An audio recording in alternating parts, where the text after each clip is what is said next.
Hello everyone, welcome to this new edition of the press review on JDCPlus TV. You're watching the Monday, August 10, 2020 edition, which we open with the Guardian Post newspaper. It carries as main headline, horror as suspected Amber fighters slaughter pastor in Batibo. The paper writes that the conscience of the nation is in turmoil once again following the Friday, August 7 slaughtering of Tanjo Christopher Fon, a pastor of the New Apostolic Church, by suspected Ambazonia fighters in Batibo, Momo division of the northwest region of Cameroon. The Lone English Daily says it gathered that the man, who was equally a humanitarian aid worker of a known governmental association, had his throat slit. This sounds like a story you want to read in its entirety. Grab a copy of the Guardian Post newspaper published today and read page 3. In another sad note, the paper says it was a black weekend for the population of Kumba,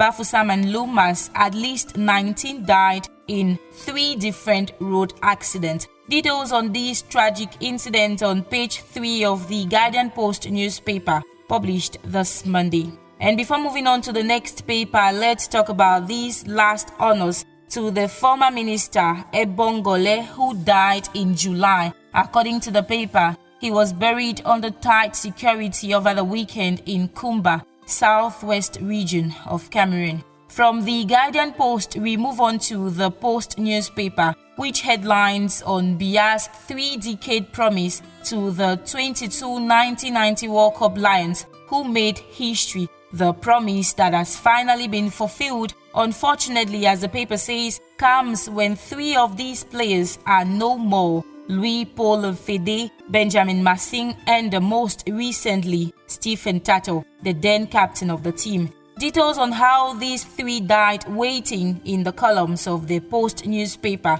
published this Monday. We stay with the Post to talk the fight against the deadly coronavirus pandemic.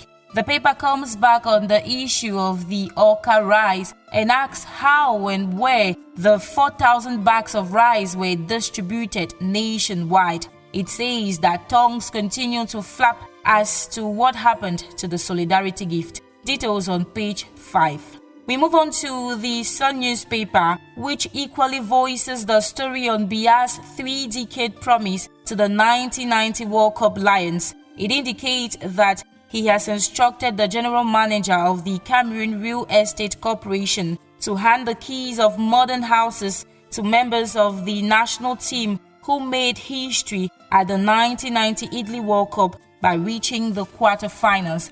Let's end this press review with Newswatch. The paper says after Wazizi, government remains silent as another detainee dies under shocking circumstances. The late Thomas Tangem was chained to his hospital bed at the Yaoundé General Hospital till death finally took him away. To get details on this, read page 5 of Newswatch, published this Monday, August the 10th, 2020. And that does it for what the papers had to say today. Many thanks for watching. On to our next edition.